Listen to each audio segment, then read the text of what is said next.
that might have been like part of what soured my experience on it, because the whole night was just kind of Soured your experience on surreal, a little bit.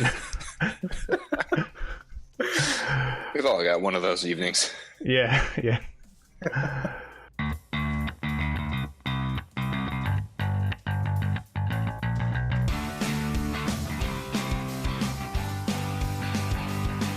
Welcome to another episode of Muddled Dice. This week we got Gary with us again, and we have Adam, a different Adam than's been with us before. Call you Adam F. Does that work? Works. Yeah. All right. Good enough. Cool. So let's talk about board games and the things we hate about them. I think we all have like a little short list of mechanics or whatever that we don't like, right? Couple, yeah. Okay. Cool. I'll start. So one of the things I don't like, player elimination. I was looking for. It's weird. I was looking for like examples of games that do it well and that do it poorly, and I was surprised to find that there are a lot of people that like it. Like I'm guessing these are people who are good at the game and don't get eliminated often. But that's usually the split. Yeah. But like to me, like if I get knocked out early and then I'm sitting around for an hour, like that's not fun. Right. Yeah. Especially not with like a board game or something like that. Like you're sitting around with Monopoly, you might as well just leave the table because you're not really going to enjoy it. Right. Yeah. The one instance that I do find that to be fun is, the ones where like a game, say, where you can tag or kind of like team up with somebody else, not actually joining their team, but like you're just kind of pummeling the same person with another player at the table. Yeah, that can be a little lopsided. It's not fun when you're that guy, but it's fun when you're taking it off. Yeah. Well, I thought like so. The new game, the Oregon Trail game that just came out pretty recently. They kind of tried to solve it, where they said if you're the first person that dies, you become the what do they call it? They don't call it the banker, but it's essentially the banker. But all it means is that all the inventory cards move in front of you, and you still don't do anything. You just have the cards in front of you. So it's kind of dumb, and it's kind of weird because it's a cooperative game too, though. So like. What we ended up doing is with work after I get kicked out. Right. Yeah. So Oregon Trail was it's kind of a weird game. We had to make some tweaks to the rules when we played it to make it fun, but I thought games that did player elimination all right were if they're short games like Coup and Love Letter. You know how like each round is like a minute, 2 minutes maybe. So like if you're kicked out, it's no big deal. You're back in the game in 3 minutes tops. Twiddling your thumbs for half an hour. Right. Yeah. So I feel like it's been forever since we played Coup. That was the first episode of the show, wasn't it? Yeah, it was. Yeah. Wow, that was a long time ago. It was fun though. It was tricky, but like not knowing the rules kind of benefited you, so it was fun. Yeah. Coup is definitely a fun game. But like that's the only way I feel you can do player elimination well is you either give the person eliminated another task, or you just make the game so short that it doesn't matter. Yeah. Otherwise, I don't like it. Just trying to put a reincarnate feature kind of it ends up getting a little unbalanced. Like Munchkin is good for that because if you get killed, squashed, eaten, whatever, you kind of just like a hard reset. Yeah. And then you're shit out of luck because you've got no gear. Right. You kind of got to break yourself back into the fight. Yeah. Well, we have games where that happens. Kind of like, is there a respawn with like a board game or a card game? Flashpoint kind of had it where if you were knocked out, you would start outside the house with Oh, that's right. That is an excellent. That's a nice feature right there. Yeah. It's like you're not completely out of it, but you are reset. Yeah. And we did when you played Oregon Trail, we changed it so that if you died Shit, I can't remember exactly, but if you died, there was a way to come back, but with like half of your inventory or something. I think like if you could come back once everyone else reached a town with a doctor or something like that. They just carry your lifeless corpse until they get to medicine. Yeah, I guess so. But Nice. I mean, at least then you were only sitting around for like 5 minutes as opposed to 45 minutes, and Right. it was cooperative too, though, so you could still like help the rest of the team make decisions. Yeah, but dysentery is the great equalizer. Yeah, right. So that was my first one, player elimination. What did you guys have? The one that I've got is I really don't like games where you have to read each individual card to understand what it is, and I'm not going to point out which game that's associated with. That's hilarious. I actually Passion have for basically that that on my list as well. Yeah. Yeah, I was going to have that, but I figured at least one of you would have that too. So. Oh, yeah. Yeah, I was definitely going to mention that. Yeah. I'm glad it's not just me. No. We went to a board game night, and we sat down at a table where the whole table was playing the same thing, and there was just so much to the game. You're just kind of like, you're like reading the card, and everyone around you seems to like get it because they played the game 100 times, and you're like, I don't know what I can do with this. It's like, I'm going to discard this just because it's too much to handle right now. Too much to read. Too much text on this. Yeah. Especially when you have like if you have like 5 cards in your hand and it's your first time playing, and like you have to read 3 paragraphs per card, that's way too much time trying to even figure out what the cards do, let alone figuring out which one you should use. Yeah, It totally kills the momentum. Yeah, exactly. It's not a character. It's like an add-on to your character, and you can only use it if you're this kind of character. Mm-hmm. Yeah. Well, and then too, like the problem with that game is so much of it is just fluff text, and the actual function of the card is hidden in there. Yeah, It's not exactly. They want to tell you a story instead of letting you play. Right. Yeah. So. Yeah, good one, Gary. Everyone agrees. Yeah. And there's no exception to that one. It's always bad. Yeah, I would agree. Unless I would say one exception would be if reading involves the like the whole play table, like those like Sherlock Holmes games where you're like reading a narrative to the table. Oh, that'd be fine. I'm okay with that. Yeah, because everyone's involved. Yeah, that would be neat. But if it's one person staring at their hand reading silently to themselves for 20 minutes, that's no fun for the person playing and for everyone else. Or spending the entire time waiting for the turn to go around the table reading shit upside down so you can figure out what somebody else has on their hand. Yeah. Right, yeah. Or if they're trying to figure out their cards. What was that, Gary? I was going to say, it's like, you think about Uno, like that has some complexity to it, but everyone can look at their card and be like, oh, this is this number and it does this, or it's this function and it's this color, so I can use it. Yep. If they just followed that structure, then that game probably wouldn't be terrible. Yeah. Or even like Magic the Gathering, it's complicated, but like everything is in icons and numbers. You can look at a card and pretty much figure out what it does in like 30 seconds. Although with the new expansions, they've got a lot of wonky stuff. Oh, do they? Yeah. I took a hiatus for a little while, and I was looking at some of the newer cards, and I'm just like, oh my god, they've introduced so many new mechanics. I don't know what the hell this is. What is this? Alienating the audience. Yeah. Yeah. Well, the game is like over 20 years old now. I think it's gotta evolve a little bit.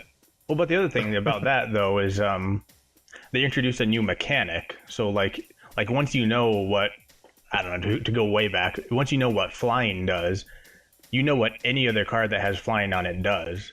The problem with Munchkin is like every card is 100% unique. It's hard to, there's no learning, I guess.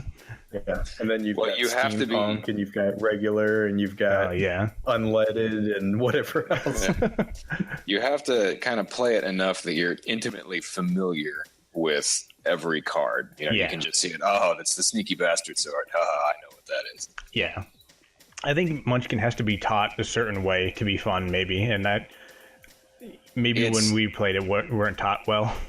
I think Munchkin in particular, and to some extent also Magic, it almost requires like an apprenticeship. I learned Magic by watching, I don't know, Damien and Ty and a couple of other people, Paul, I think, play in study hall. And, I just was, sidelined, just sitting there watching them play. And I really had no interest in playing to start with. And then having watched them for so long, I eventually figured out what was going on and how to play. I was like, oh, yeah, let me try. Yeah. I think Ty taught me how to play, too. It might have. He's kind of an enabler. Right. And a little bit of the same with Munchkin, but trying to break someone else in, just cold, new, just say, oh, yeah, I've got this fantastic game. It's so fun. You're going to love it. And you have to spend 35 minutes explaining it to them. Yeah. It's just, it kind of crushes their will to play and kind of wrecks everything. We played for like an hour and a half at that game night, and that's all we played that night. And you just have to keep like leaning over to the people that love the game so much. And you're like, can I use this? Or like, what should I do with this? And that ruins it. Yeah. I think our experience was soured too, maybe by some of the people we were playing with. Like that one dude was so loud, and he was giving me a headache just because he yelled everything. Remember? He was way into it. Yeah. All right, what you got, Adam? That was actually a lot of my list was just the cards and everything that you have to know what's happening, and then having to count. I got 15 different cards in front of me, each one with a different number that may or may not be at face value. Right. And then I have had the thought a couple of times, I should create some kind of board that would let you organize this. It's got a slot for your helmet, it's got a slot for weapons and all that, but it's just not worth the effort. Yeah, I can agree with that. I think when you've got exactly what you were saying about like the face value of a card, and then down in the description, it's like, well, it's like minus 15 against Earth element and plus 30 against whatever else, and you just kind of like have to scan it. You're like, I think I can use this. I know I've played a game with Dan before with that, and it was just kind of like, I don't know, you're just sitting there doing the math, and then you go to play it, and he's like, no, that you actually can't use that against me because I would beat you by 1 point. Like, yeah, right. Yeah. I think a separate-ish topic, also kind of concerning games like Munchkin. They say that you can play them with, just 2 people, but it's really kind of, it's not the same. It's like, oh, I've got this thing that's going to buff that monster. I wonder who I'm going to screw over with that. Yeah. That's probably really more of like a marketing issue, maybe. They put 2 to 6 players on the board, but on the box, but 2 players is really stretching it for a lot of games. Yeah. Okay, so something else I had, I think Gary might disagree with me, but I don't like when there's too much randomness or not enough choice in a game. And I know this is something that comes up mostly in kids games, because like the ones I could think of were like Snakes and Ladders and the Game of Life. But like, to me, this, because and it's also kind of like the roll and move mechanic. Like if there's no skill or no choice, and all you're doing is like, oh, I hope I rolled a 6. I hope I rolled a 6. I hope I rolled a 6. I mean, to me, that's just like rolling dice. It's pure chance. Yeah, and it's no fun unless you're winning money at it. Yeah, I was thinking about that too. It's a lot of the board games, there's not actually an element of skill. It really all kind of boils down to luck of the draw or luck of the roll. Yeah. I like it when to defend it to the smallest degree, when the game is planned to kind of have an AI element, not so much just going willy-nilly, like rolling dice and hoping for the best, but when it's planned, this, that, or the other happens when you roll it, and then the board takes a move against you. Yeah, there's an environment. I like the challenge of something that's not there, having I guess, a hold over my character or someone else's character. Yeah. Yeah, well, That way it's I kind of like decisions made, but it's not, it wasn't your decision. It wasn't my decision. It wasn't the other player's decision. Yeah, and I like when there's an element of randomness, because otherwise, excuse me. Otherwise, the game is solvable, and then once it's solved, it's kind of boring. Like, if you know exactly what to do to win, and you just go through a script every game, it's boring. But I think there should also be some sort of choice. You know, you roll a dice, and like one of 8 monsters comes up to attack you, and then you can choose, you know, what weapons you use to fight it or what tactics, as opposed to just like you roll a dice, a monster attacks you, and you roll another dice to see if you kill it, and then that's it. You know, one has randomness, but you have a choice on how you approach that. The other is 100% randomness, and there's no choice at all. You're just rolling dice. Yeah. So do you feel the same way about spinners? Spinners are just a 2-dimensional dice. Yes, that's what I was going to say. Spinners are a planar dice. I feel that way about spinners more than dice, just because they don't seem to ever function properly. Well, They yeah, got like a wobble cheap. to them.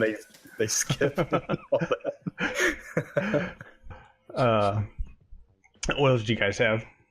Fairly limited. I do enjoy that that Pandemic has kind of that same element of AI where the board gets to go, and then you get to find out how badly screwed you are. Right.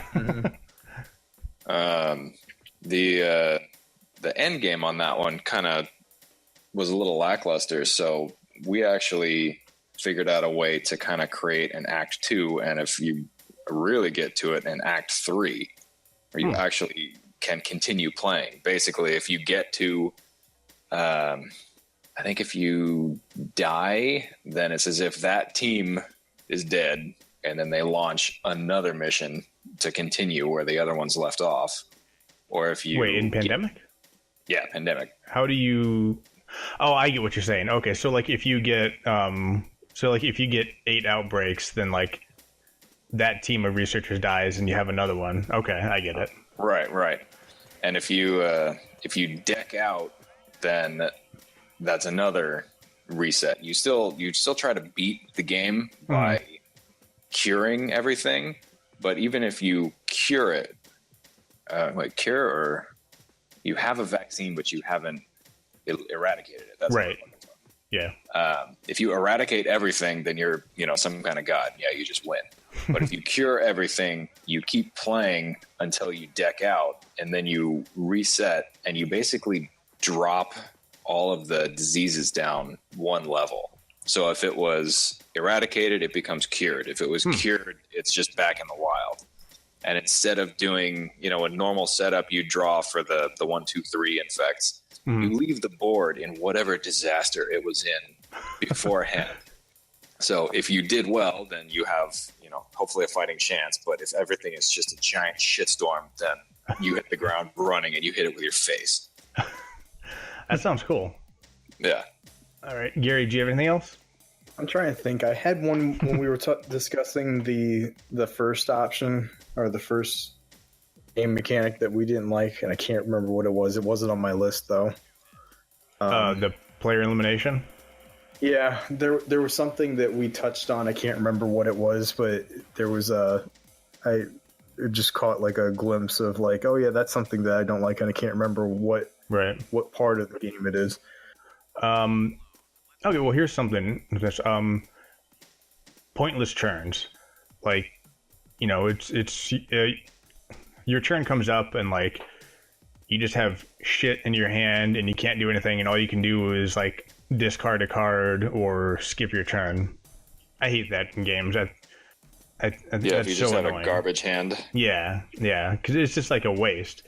I like games like Flashpoint, because I think Flashpoint addresses that really well again, because if you can't do anything your turn, you can save your action points so that the next turn you have more and you can do more cool shit. So it's not like a total waste. What's that? You can bank them? Yeah. Yep. Yeah. Flashpoint's a good game. It wasn't in the entry-level easy mode version. I think that it's in the more difficult version that you can bank them. but it's pretty neat to say have 7 action points that you can use in a turn. Yep. I think that's actually the point that I was thinking of, because I was trying to think back to games that we've either reviewed or we're going to review and had test played. Mm-hmm. And I was thinking about when you've just got a hand, you got like 5 or 7 cards that can't really do anything or that aren't funny, especially if it's one of those kind of games. You're like, all right, I'm gonna play this card even though it doesn't make sense because I've got 7 of them. Yeah, you just have to throw down. Yeah. There's so many times in like Cards Against Humanity when like you have nothing in your hand, so you just throw down something, and then the judge reads it, and everyone's like, "What? I don't get it." Like, I don't get it either. I just need to get rid of it. That's the same thing. Like, I know that is the parent card game that these other ones were formed off of, but it was the same exact thing with Exploding Kittens and with Joking Hazard. I know with Joking Hazard, yeah. I don't remember that being in Exploding Kittens much. Well, that one, you weren't creating a sequence that was supposed to be funny, but there were cards where you're just like, I guess I'll use this. Like, can't remember any specific cards. Yeah, you still had throwaway hands every once in a while. That's true, yeah. I'm remembering it now. It's been a while since I played Exploding Kittens. It's just kind of funny to me that it's like those games were based off of... I'm not going to say that anyone... Okay, I won't say that anyone based them off of another game, but they are very similar, and it's funny to me that like nobody fixed that problem. There's no way that you played through as a creator and didn't run into it. Yeah, some of the hands that you came up with are ones that would have. It's kind of like SNL. It's like it's hilarious because it's 1:00 in the morning. But you watch that any other time of day, you're like, that's not funny at all. That's not even not even dark funny. That's just stupid. Right. It depends on how much you've been drinking. Yeah. Yeah, I think that's why all these games include drinking rules, too. Exactly. Yeah. And that's the mark of a good game. If you're drunk enough, no hand is useless. Everything's funny. Right. But do they have a mulligan mechanic built in? Or do we just have to kind of agree on the table that, if your hand is really a shitter, you pass your turn and you just draw 10 new ones? Or I don't think officially in Cards Against Humanity or Joking Hazard, but that would be a good way to solve it. Yeah. Just should there be a penalty if you were going to include something like that? I mean, it depends. I don't really consider those games like super competitive games. I think they're more just for fun. So, like, to me, that rule is just a way to make the game more fun. So, yeah, I think for those games, I don't know how the saying is supposed to go. The destination is not the journey. The journey is the destination, or whatever. It's hilarious while you're playing it, but nobody really gives a shit who ends up with 10 black cards at the end of it. You just keep playing until people start passing out on the sofa. Exactly. Yeah. At least that's how it works in my house. Yeah. I don't care who wins Cards Against Humanity or who wins Joking Hazard. If it was funny, then it was a successful game. So. Right. Yeah, everybody wins in that case. Yeah, I'm not going to get a trophy for it. I don't care. Yeah. I wanted a trophy last time that we played. So, I mean, that's all I had. Do you guys have anything else? I don't think so. I think we could come up with more if we talk through it, but that is actually the one that you already mentioned, the one that I couldn't remember. Oh, the Joking Hazard? Yeah. Yeah. What are some mechanics that you guys really enjoy and expect to find in a game?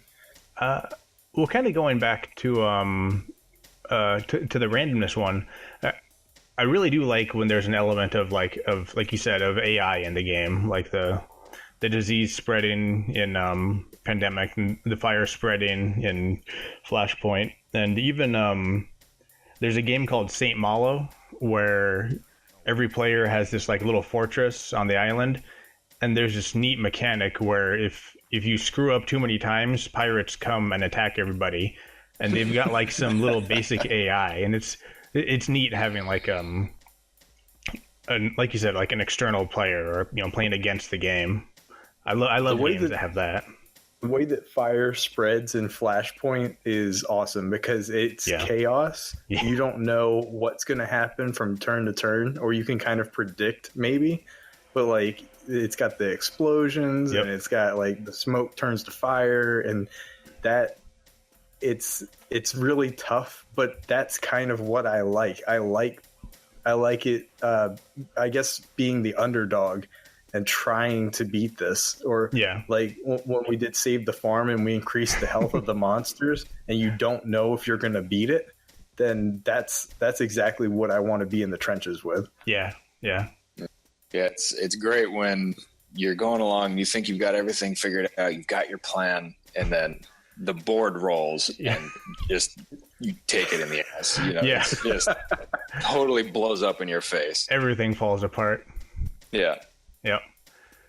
Yeah, I mean, that happens in Flashpoint when like suddenly the whole house is on fire, or that can happen in one turn. Yeah. Yeah. Yeah. We've had in like Pandemic too, where like you know there's like one little area that you didn't notice, and then like in one turn you've like lost all of Asia. Like, oh shit. Yeah, you think you've got it kind of under control, but you've got 4 twos that are kind of loosely connected, and then all of a sudden it goes to hell on you. Yep. Yeah. Any other mechanics you guys like? I'm trying to think of anything else. Kind of contrary to bitching and complaining about too many words and too much reading, I did get a huge kick out of the Munchkin cards that stack, like combine. You end up with the ancient toothbrush of my godfather or something like that, or laser, mazer, taser, banana fanafo phaser, and it's 500 points and grants flying and trample and all kinds of other good stuff. I do remember being able to stack something when we were playing, and that helped me to. I don't think that I won overall, but it did help me get through a hand.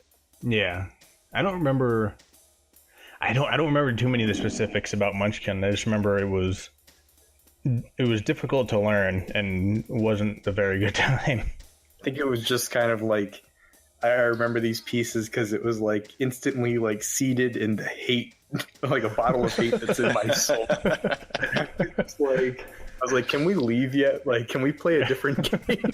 We were like locked in because there were 8 people playing. Yeah. So it just took forever. And the people that really knew the game, it was easy for them to like work their way through. And then you're sitting there like, can I play this? Or they're like, no, you're not that level. You can't do that. Right. I'm like, okay.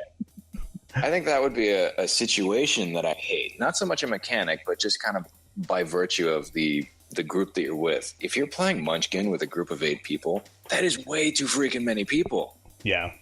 It takes like 30 minutes to get around the table.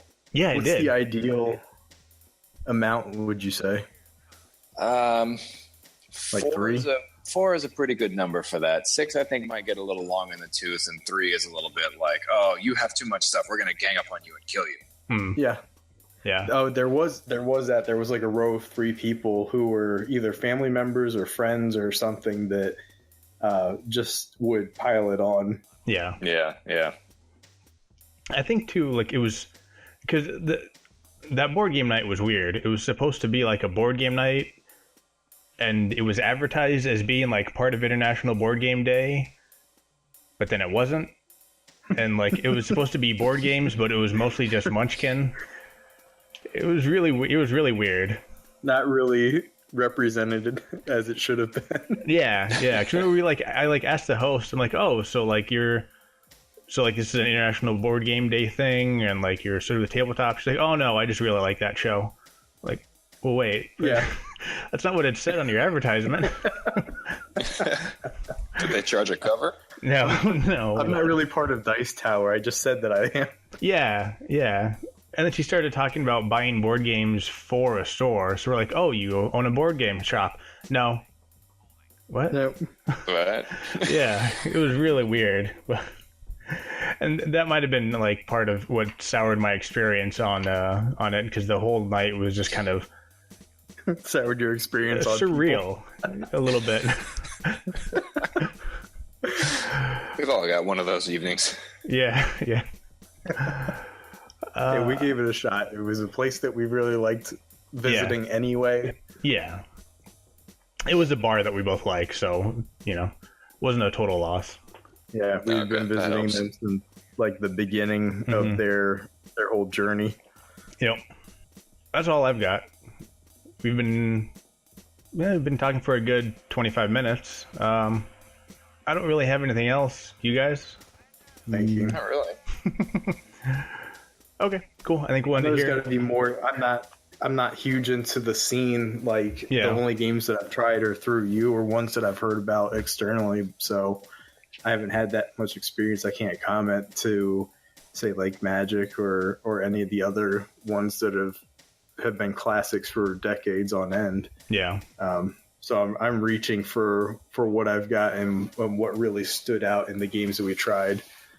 For me, when it comes to a game, I really either like latch on to it and it's like, yeah, let's play that again, or it's kind of like I don't ever want to see that game again. I know you really like Viking themes and seasons mechanics in games, right? Yeah. It's the best thing in games. Yeah. Yep, that's the best thing in games. What would be an example of season mechanics? Like floods, or what games involve those? I don't know of any others, but in the game Gary and I are working on, the Dangerous Sea, it like after everyone has had a turn, the season changes, and different things happen depending on what season you're in. Like if you're in spring, all of the islands in the game get new wheat and new water and new resources. Nice. And like if you're in winter, the ocean gets 2 turns to try to fuck your shit up instead of just 1. So that'll do. Yeah. Yeah, I'm looking forward to that. Yeah, so are we. Thanks. I think Dangerous Sea and Hosta Takeover will have all your favorite features and none of your least favorite features. Awesome. All right, I'm gonna call it there. I think I don't have anything else to say unless you guys do. Nah, not really. Okay, cool. I was thinking, you guys ever played King of Tokyo? I've never played it, but I've seen it played. I've played it a couple of times, and I have just kind of a, I don't know, sour taste, I guess you would call it. It just seems really annoying, and I can't remember exactly why. Is that the one where you have you like build up little buildings with meeples, and then you like drop them on the board to try to destroy the buildings? No. King of Tokyo is where you all pick a different monster, and then there's a real rudimentary board in the center that has, outer Tokyo and then Tokyo. Mm-hmm. And you roll a dice, and there's a heart or 2, there's like a claw for attack, and then there's numbers. Oh, right. And if you match up the numbers, that's how many little energy cubes you get. If you land on claws, then that's how much you're swinging for in your attack. And if you get hearts, you can regenerate, but you can't regenerate if you're inside the city. It's another one of those games where it's like it's real easy for people to just gang up on you, because that's, I guess, the point. You've got one person in the middle, and everyone else is trying to unseat them. Right. But if you unseat them, you have to take the chair. So then everybody's on you. Okay. Yeah, I don't know. I do enjoy those kind of games, but like I've got 2 brothers, and so growing up, anytime that we played something like that, you wouldn't say you were trying to win. You weren't intentionally trying to gang up on somebody, but like if they just didn't, I don't know, like get in the groove with the game and find their way, it was just they would end up losing, and then they would rage quit, and it always like bothered me because I'd be having fun and then be like, I don't want to play anymore, and I'm like, oh, come on, like, keep playing. Well, yeah, because you're doing well and they're not. Yeah, exactly. Yeah. Which actually kind of brings up another interesting point. A runaway leader. I don't know if you'd call it a mechanic but like situation in games, where one person becomes the leader and just gets so far ahead that's like there's no point to anybody else even trying. I would say it's a mechanic. It's not intentional. Mm-hmm. It's definitely a situation, but it's like if the creator had tested the game properly, they would realize that had become an issue. Yeah. But how do you fight that? It's a shuffle of the blue cards. Shell. One guy gets all of the blue shell. You need some sort of blue shell mechanic.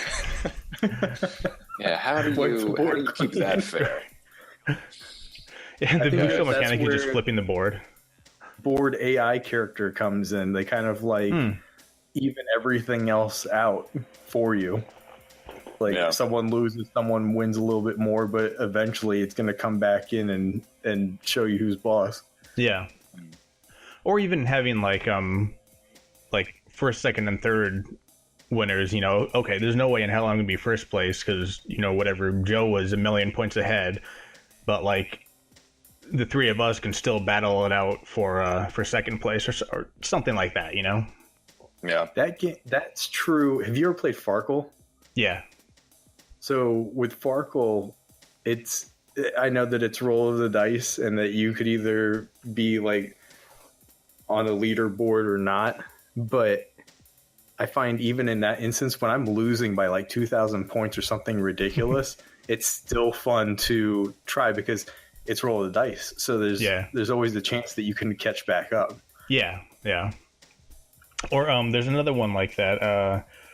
Oh shit, I can't remember. It's the one with dice, and the dice have green and red faces, and you have to like roll greens and try not to roll red. I can't remember what it's called. Toss up, I think. But that one, like, if you're really lucky, and this kind of is silly because I said I don't like 100% luck games, but if you're really lucky, you can like pull way ahead from behind just by continuing to roll green and continuing to push your luck, which is a good strategy if you're way behind and have nothing to lose. Yeah, so exactly. What's the element then? What differentiates that between what you really hate and what you do like about games? What little difference is there in that situation? You still have the option. So the way it works is like you roll the dice, and you set aside all of the greens you rolled, and you re-roll all of the yellow and red. And then if you roll all red, your turn is over and you lose all the points you have. But you can stop at any time. So for the first part of the game, when everyone's kind of even, there's a definite like decision on whether or not to keep pushing your luck or to be more conservative and like stick with your 6 points. That. Do you have a max number of rolls? No, you can keep going until you either red out or choose to stop pushing your luck. See, I like that kind of stuff because it's like deal or no deal. You can choose. It's like I can either walk away with this or I can keep going. But I'm missing something on that. What's to stop you from just continuing to roll and setting aside greens? Well, you have I think 10 dice that you roll at first. And so, like, let's say you roll 10 dice and get 6 greens. You set aside those 6, and now you're rolling 4. So you only have... so now you can only roll... I'm trying to think how to explain this.